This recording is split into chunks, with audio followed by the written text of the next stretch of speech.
오늘 우리에게 주신 하나님의 말씀은 요한복음 19장 26절에서 27절 말씀입니다. 신약 182면에 있습니다.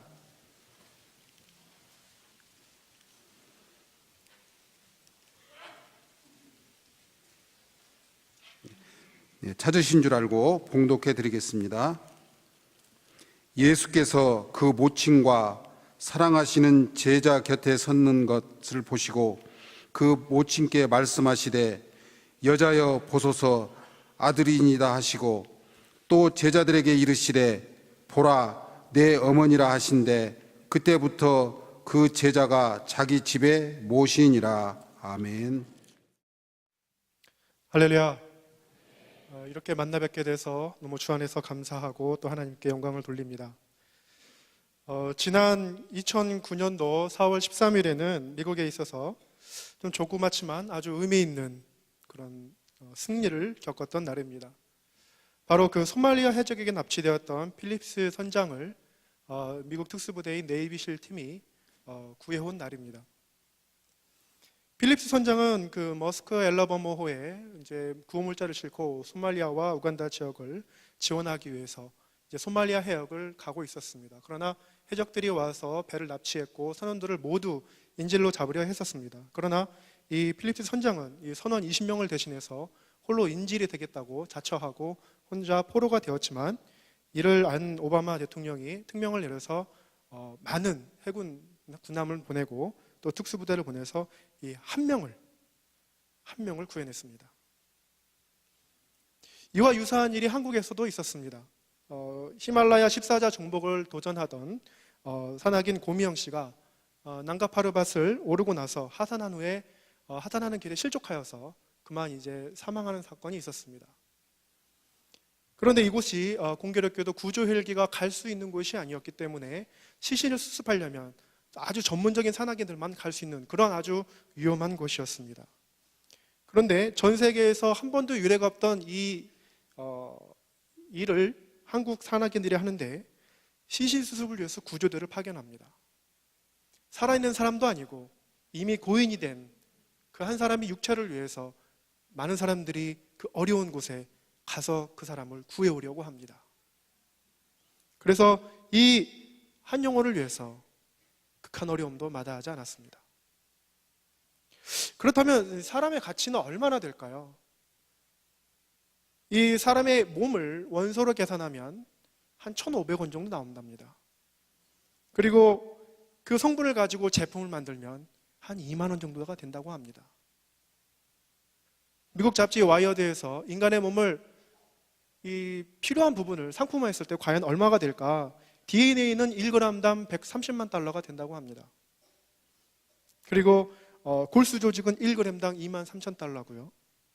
그래서 이렇게 상품을 하더라도 인간의 몸을 아주 중요하게 나눠서 한다 하더라도 4,500만 달러를 넘지 않습니다.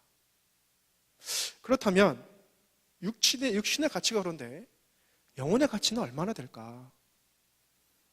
이에 대한 해답이 오늘 본문의 아주 짤막한 장면 속에 담겨져 있습니다. 예수님께서는 지금 십자가상에서 두 사람을 바라보고 계십니다. 한 사람은 예수님의 어머니인 마리아이고 다른 한 사람은 예수님의 제자인 요한입니다. 이 요한에게 예수님께서 아주 특별하고도 중요한 그리고 아주 작은 임무를 하나 맡겨주십니다. 우리가 본문에 보니까 26절, 27절에 보니까 예수께서 그 모친과 사랑하시는 제자가 곁에 섰는 것을 보시고 그 모친에게 말씀하시되 여자여 보소서 아들입니다. 그리고 뭐라고 하냐면 이 제자에게 보라 내 어머니라 하신다. 이렇게 하셨습니다. 지금 예수님께서 십자가에 못 박히셔 달리시면서 피를 흘리시고 이제 모두 절대절명의 순간에 갑자기 이 말씀을 하시는 겁니다. 이 장면은요 요한복음에만 나타나 있습니다. 왜냐하면 이 장면이 요한 개인 자신에게 너무나도 소중한 장면이기 때문에 그렇습니다. 그러면서 이 요한이 이 장면을 적을 때요 본문을 적으면 사랑하시는 제자가. 이렇게 아무런 의미 없이 적는 것이 아니고 사랑하다가 말을 잊지 못하고 울게 됩니다. 다시 사랑하려고 사랑하시는 제자가 그 말을 적으려고 하다가 또 울게 됩니다.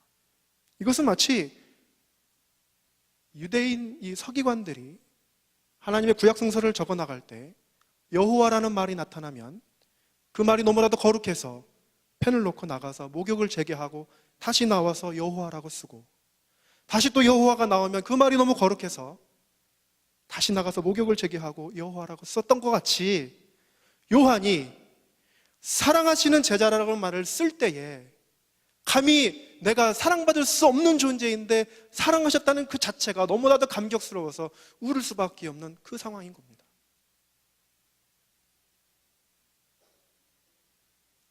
요한이 어떤 사람입니까?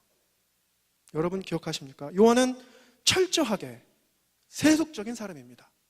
철저하게 인간적인 사람입니다. 왜 그러하면 자기 감정을 속일 줄 몰라요. 자기의 야망을 이루기 위해서는 무엇이든지 해야겠다는 사람입니다. 그래서 예수님께서 그런 기질을 갖고 있는 요한과 야고보에게 뭐라고 말씀하셨습니까? 보아노게라고 별명을 주셨습니다. 우레의 아들들이라고 별명을 지어주셨어요. 예수님이 보시기에도 이 갈릴리 출신의 이 요한이 아주 거칠었던 사람이라는 겁니다. 누가복음 19장 52절 54절에 보면 한 예가 나오는데, 사마리아 한 촌에 들어갔습니다. 사마리아 사람들이 예수님과 제자들을 반겨주지 않습니다. 요한이 화가 났습니다. 하늘에서 불을 명하여 이들을 싹 멸해버리자고 하는 겁니다. 말이 간단하지, 이것은 인종 대청소를 하자고 예수님께 제안하는 겁니다. 유대인 홀로코스트와 같이 600만 유대인을 다 쓸어버렸던 히틀러와 같이 사마리아 사람들의 한 영혼의 그 귀중함 전혀 생각하지 않고 그냥 다 내 눈에 거스리니까 없애버리자고 말하는 겁니다. 게다가 출세에 얼마나 열망이 강했는지 마가복음 10장 35절에 아주 큰 소리로 예수님께 묵하는데, 주의 영광 중에 우리를 하나는 우편에 하나는 좌편에 앉게 하여 주십시오. 예수님이 이스라엘의 왕이 되시고 로마 제국에서 벗어나서 이 땅의 왕이 되셔서 솔로몬과 같이 큰 제국의 제왕이 되시면 하나는 우편에 하나는 좌편에 앉게 하셔서 우리를 하여금 제2의 권력자가 되게 해주십시오. 이 얘기를 하는 겁니다. 요한이 이렇게 세상적이고 인간적이고 불같은 성격을 갖고 있는데 예수님의 제자라고 불릴 수 있을까? 예수님께서 이걸 보시고 넌 정말 세상을 변화시킬 만한 존재구나, 내 제자가 되어서 전 세계 복음화를 위해서 전도하고 선교하고 목숨을 다해서 살아갈 수 있는 그런 제자구나 라고 예수님께서 오케이 사인을 보여주셨겠습니까? 아닙니다. 한마디로 자격 미달입니다. 그런데요, 예수님께서 이 요한을 보시고 가라, 너 같은 사람 필요 없다 이렇게 내치지 않으시고, 그렇다고 그걸 불러서 너 왜 그러니? 라고 책망도 안 하시고 그를 묵묵히 바라보시면서 끝까지 옆에 두십니다. 왜 그러셨을까요?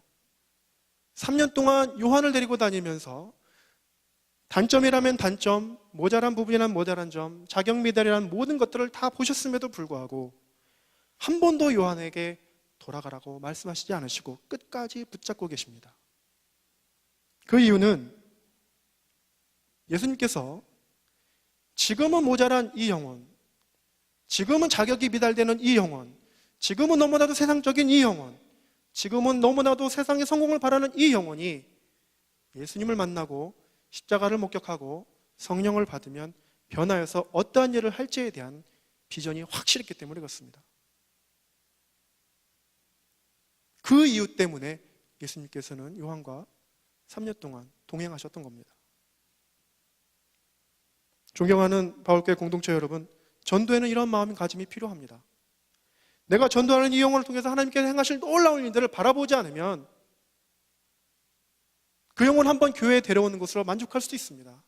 그러나 그 영혼이 제자가 될 때까지 끝까지 내 몸과 헌신과 눈물과 기도를 다해서 해산의 수고를 겪을 수 있느냐, 그게 비전을 바라보면 가능한 겁니다. 십자가 위에서 예수님께서 피를 흘리십니다. 이제는 숨조차 버겁고 말하기도 힘이 듭니다.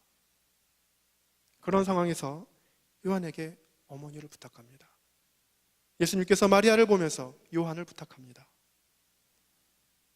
아무리 세상적인 성공에 불타오르던 요한이라 할지라도, 아무리 권력의 눈이 어두워서 제2인자의 권력 자리를 그렇게 탐하던 사람이라 할지라도, 지금 내 눈앞에서 죽어가는 스승이 사랑스러운 눈으로 요한을 바라보면서 어머니를 맡기실 때는, 예수님 좀 더 큰 사명 주십시오, 좀 더 큰 임무 주십시오, 좀 더 위대한 걸 하게 해주십시오 라고 말할 수가 없는 겁니다.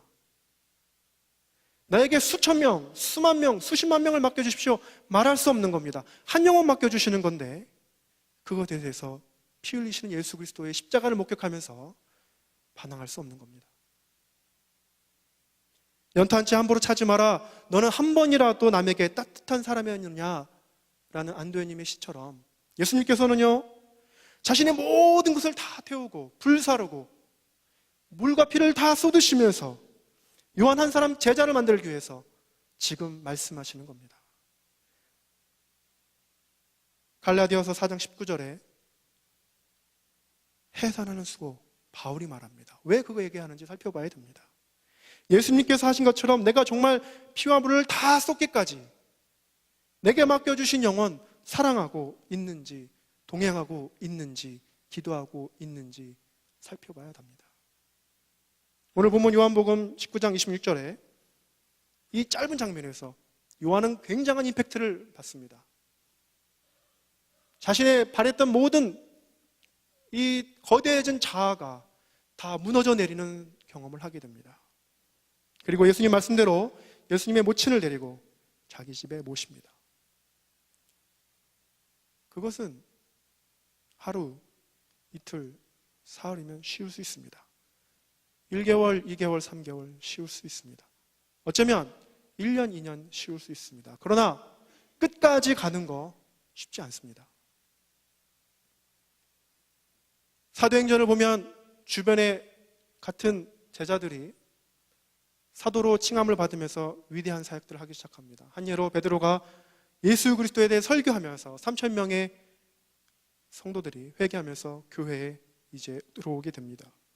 모든 사람들이 이러한 놀라운 사역들 하는 걸 보면서 우러러 보는 가운데 있는데, 요한은 예수님이 말씀하신 한 영혼 옆에 있어야 하는 겁니다. 더 충격적인 것은 자신의 형제인 야고보가 사도행전 12장 2절에 나타난 것처럼 사도로서는 최초로 순교를 당하게 됩니다.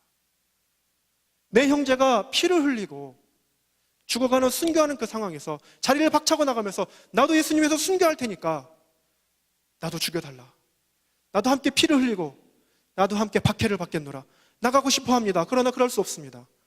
왜 그렇습니까? 그럴 때마다 십자가에서 하신 예수님의 말씀이 생각이 납니다. 네 어머니다, 네가 모셔야 된다. 한 영혼 맡겨주신 거 계속해서 생각할 수밖에 없습니다. 내가 아무리 거룩한 뜻이 있고 내가 헌신한 뜻이 아무리 강하다 할지라도 예수님의 말씀을 거스를 수는 없었던 겁니다. 그렇다면 예수님께서는 왜 마리아에게, 왜 요한에게 서로를 부탁하셨을까요? 오늘 본문에 보면 여기에 숨겨져 있는 한 가지 원리가 있습니다. 바로 동행전도의 원리입니다. 이제 화면을 한번 띄워주실 겁니다.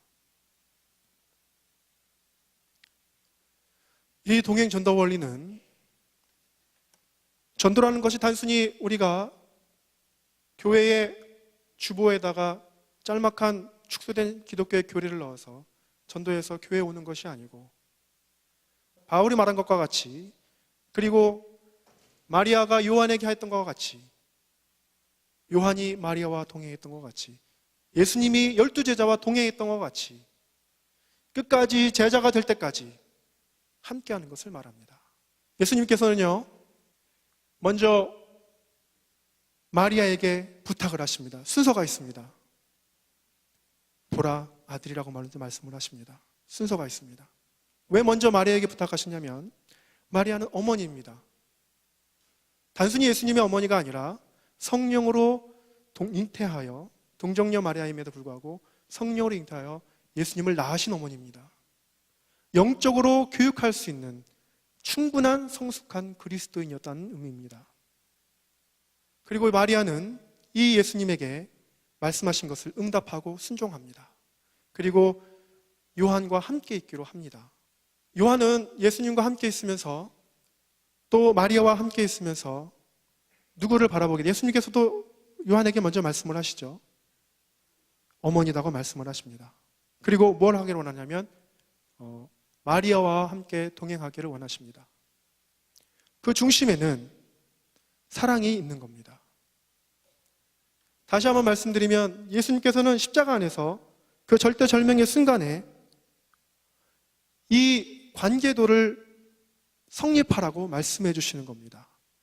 성숙한 마리아에게 어떻게 하면 제자를 삼을 수 있을까? 어떻게 하면 요한을 하나님의 사람으로 변화시킬 수 있을까? 그 임무를 마리아에게 주는 겁니다. 요한은 예수님과 만나고 함께하고 기도하고 먹고 자고 예수님 십자가에 못 박혀 돌아가신 것까지 봤지만 아직도 성숙해야 될 단계가 있는 겁니다. 아직도 제자로 가야 될 단계가 있는 겁니다. 그것을 마리아에게 부탁한 겁니다. 마리아는 요한과 함께 있으면서 분명히 예수님께서 어떻게 성장하셨는지, 성령께서 나를 통해서 어떻게 예수님을 잉태하게 하셨는지, 하나님께서 내 안에 어떻게 역사하셨는지 그 일들을 증거했을 것입니다. 요한은 자신의 욕망과 자신의 성공과 자신의 권력욕에 쩌들어서 보지 못했던 예수 그리스도의 진면목을 마리아의 간증과 삶과 동행을 통해서 보게 됩니다. 아, 예수님이 정말 그런 분이셨구나. 예수님이 정말 그런 분이셨구나. 제자들이요, 십자가 못 박히신 예수님을 보면서, 체포되시는 예수님을 보면서 다 도망갔습니다. 다 배신했습니다. 그러나 예수님이 부활하시고 함께하고 나서 성령이 임하려고 할 때에 사도행전 1장 14절에서요, 그들이 다락방에 모여서 기도합니다. 그게 뭡니까?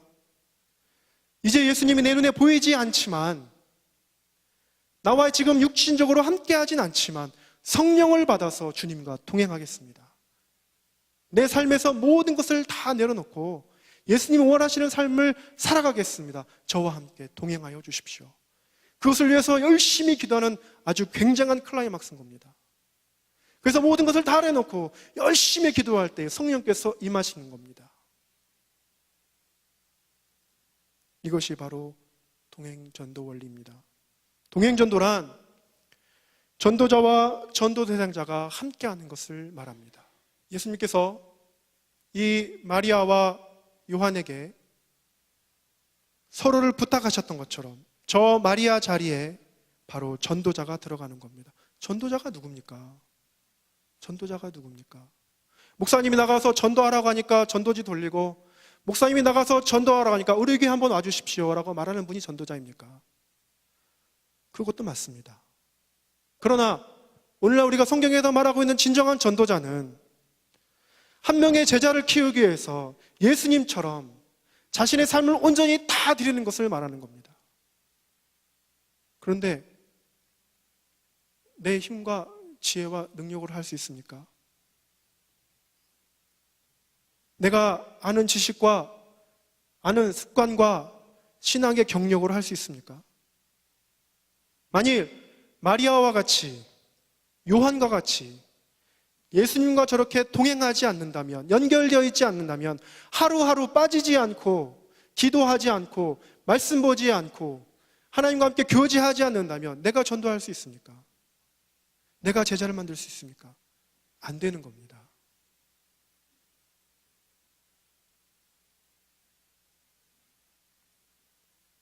오늘날 많은 교회에서 전도를 열심히 합니다. 정말 열심히 합니다. 정말 본받을 만큼 열심히 합니다. 그러나 그 열심은 어쩌면 하루, 이틀, 1년, 2년, 아니면 몇 시간. 그리고 나서 내가 너가 믿고 안 믿고는 너의 책임이라고, 너가 오고 안 오고는 너의 선택이라고 말할 수 있습니다. 그러나 예수님께서 말하시는 전도는 죽기까지 함께 하는 겁니다.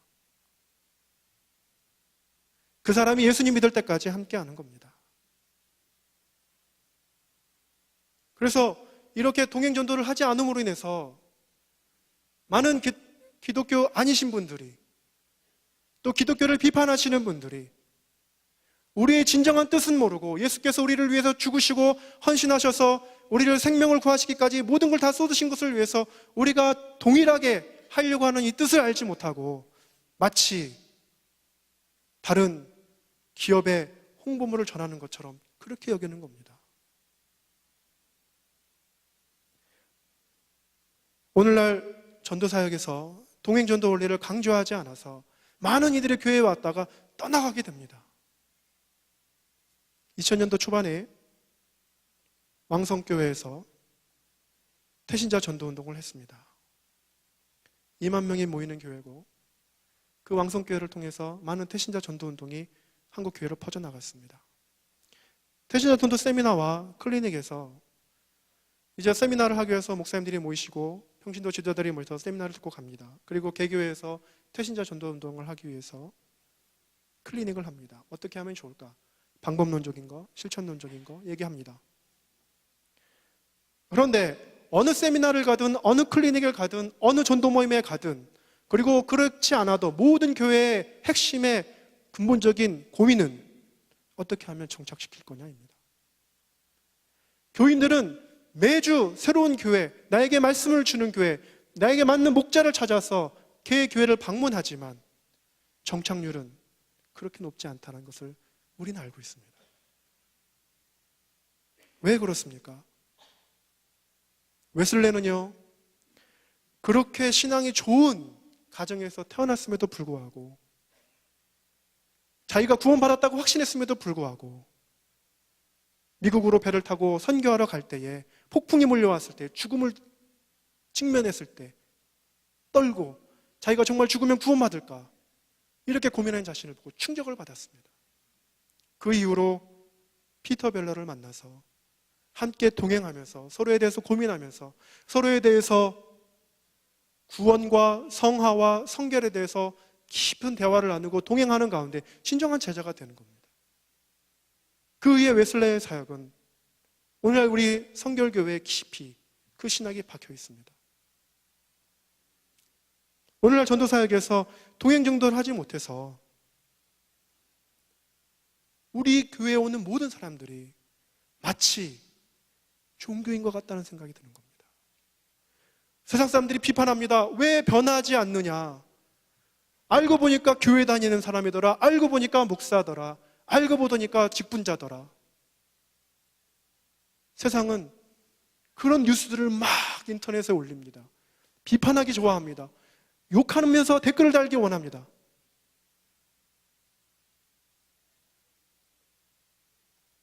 스위스 로잔에서 벌어지는 로잔위원회에서 전 세계에 이름뿐인 그리스도인을 몇 명을 잡으신지 아십니까?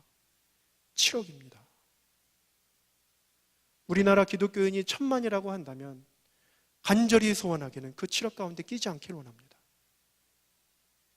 간절히 소원하기는 이름뿐인 그리스도인이라고 천국문 앞에서 내쳐지지 않기를 원합니다. 우리는 예수 그리스도의 제자가 되기 위해서 부름을 받았지 바리새인이나 서기관이 되기 위해서, 어느 교회의 교인이 되기 위해서 온 것이 아닙니다.